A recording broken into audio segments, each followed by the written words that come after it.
আসসালামু আলাইকুম। এখন আমরা সিএসএস প্যাডিং এর বেসিক টু অ্যাডভান্স সবকিছু সম্পর্কে বিস্তারিতভাবে জানব। তো সর্বপ্রথম আমাদের জানা প্রয়োজন সিএসএস প্যাডিং কি। আমরা যখন এইচটিএমএল সিএসএস এর মাধ্যমে কোনো এলিমেন্ট বা সেকশন ক্রিয়েট করি তখন সাধারণ অবস্থায় এমন হয়। যদি আমরা এই সেকশন বা এলিমেন্টের চারিপাশে কিছু অতিরিক্ত স্পেস ব্যবহার করতে চাই তাহলে আমরা প্যাডিং ব্যবহার করব। অর্থাৎ প্যাডিং ব্যবহারের মাধ্যমে আমরা কোনো সেকশন বা এলিমেন্টের চারিপাশে স্পেস বা অতিরিক্ত কিছু জায়গা নিতে পারি। এখন চলুন কোডিংয়ের মাধ্যমে আমরা প্যাডিং কী করে করতে হয় সেই সম্পর্কে বিস্তারিতভাবে জানি। আমি ইতিমধ্যে এখানে index.html এবং style.css দুইটা ফাইল ক্রিয়েট করে রাখছি। এর ভিতর এসে আমি সর্বপ্রথম একটা ডিভ ট্যাগ নিয়ে নিলাম এবং তার ভিতর একটা লরেম ছেড়ে দিলাম। ওকে, একটা লরেম ছেড়ে দিলাম। এখন যদি সেভ করি তাহলে এমন আউটপুট আসতেছে। এখন আমি জাস্ট এর একটা ক্লাস দিয়ে দিলাম। আমি এখানে ক্লাস দিলাম সাপোজ বক্স।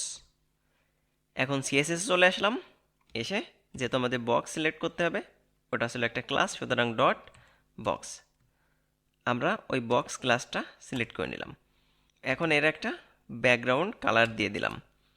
ব্যাকগ্রাউন্ড কালার হিসেবে আমি একটা অ্যাশ কালার ইউজ করলাম। এছাড়া চলুন আমরা একটা হাইট দিয়ে দিই। সাপোজ আমি একটা হাইট দিয়ে দিলাম 220 পিক্সেল এবং একটা উইথ দিয়ে দিলাম 220 পিক্সেল। এখন যদি সেভ করি তাহলে আমাদের সেকশনটা এমন দেখাচ্ছে। এখানে দেখুন আমাদের টেক্সটগুলো এই সেকশনের চারিপাশ একদম ঘেঁষে আছে। তার মানে এখানে অতিরিক্ত কোনো স্পেস নাই, যেটা দেখতেও খুব বেশি একটা ভালো লাগতেছে না। আমরা যদি এই সেকশনের চারিপাশে কিছু স্পেস দিতে চাই তাহলে আমাদের প্যাডিং ব্যবহার করতে হবে। প্যাডিং ব্যবহার করতে গেলে সিএসএস এর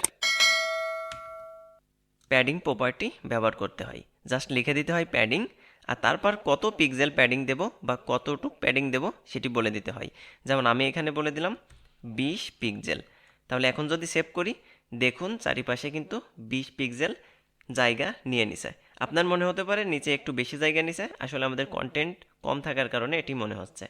তাহলে আমরা যদি প্যাডিং প্রপার্টি ব্যবহার করে শুধুমাত্র এখানে ভ্যালু দিয়ে দিই তাহলেই কিন্তু চারিপাশে প্যাডিং নিয়ে নিবে। এখন কথা হলো যদি এক পাশে যে কোনো এক পাশে যদি প্যাডিং দিতে চাই তাহলে কি করব, সেটি করা খুবই সোজা। এখন এক পাশে যদি আমরা প্যাডিং দিতে চাই তাহলে আমরা এভাবে লিখতে পারি প্যাডিং লেফট। সাপোজ লেফটে প্যাডিং দেব আর বলে দিলাম 100 পিক্সেল।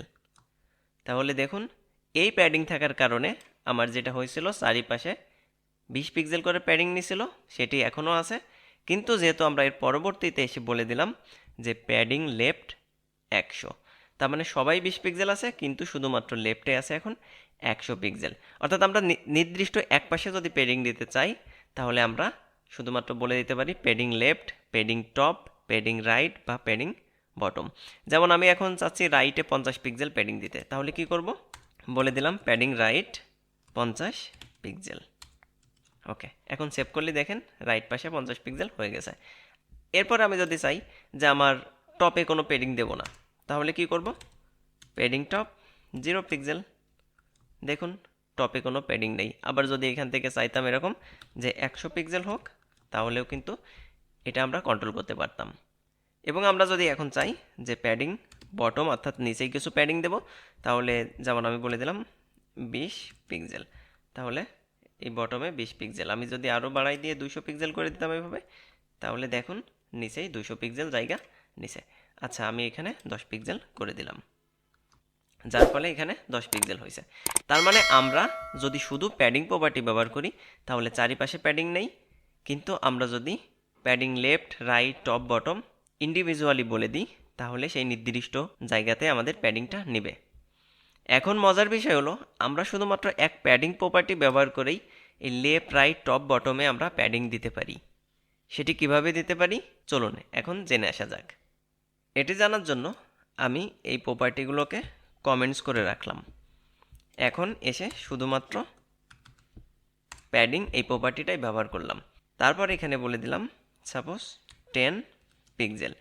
এখন দেখুন চারিপাশে 10 পিক্সেল জায়গা নিছে, যদিও আমি একটু বাড়াই দিয়ে 30 পিক্সেল করে দিলাম।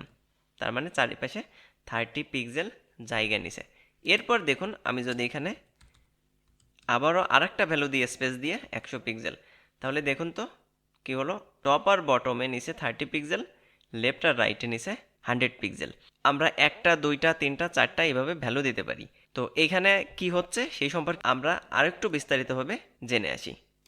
এই প্যাডিংয়ের ভ্যালুটা মূলত ঘড়ির কাঁটার দিকের মতো ঘোরে।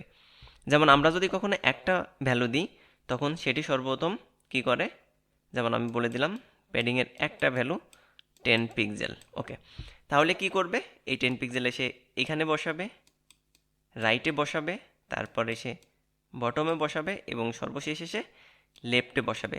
অর্থাৎ এটা ঘড়ির কাঁটার দিকে ঘুরবে, টপ থেকে শুরু করে এই দিকে ঘুরতে ঘুরতে তারপরে লেফটে আসবে। এখন যদি আমরা দুইটা ভ্যালু দিই তাহলে কি করবে, যেমন এর পরের ভ্যালু দিলাম 50, তাহলে কি করবে, তাহলে সর্বপ্রথম 10 পাইছিল, 10 দিয়ে দিবে, তারপর পাইছিল 50, তার মানে এটা হবে 50। তারপরে যেহেতু আর ভ্যালু নেই তারপরে আবার 10 আছে, আবার এসে 10 বসিয়ে দেবে এবং তারপর আবার এসে 50 বসিয়ে দিবে। আমি যদি একটু ক্লিয়ারলি বলি তাহলে বিষয়টা হবে এরকম যে কম্পিউটার আসলে এত স্লো কাজ করে না। যেটা করে, প্রথমে যে ভ্যালুটা পাই এটা এই বরাবর দুই সাইডে বসাই দেই এবং দ্বিতীয় যে ভ্যালুটা পাই সেটি রাইট এবং লেফটে বসিয়ে দেই।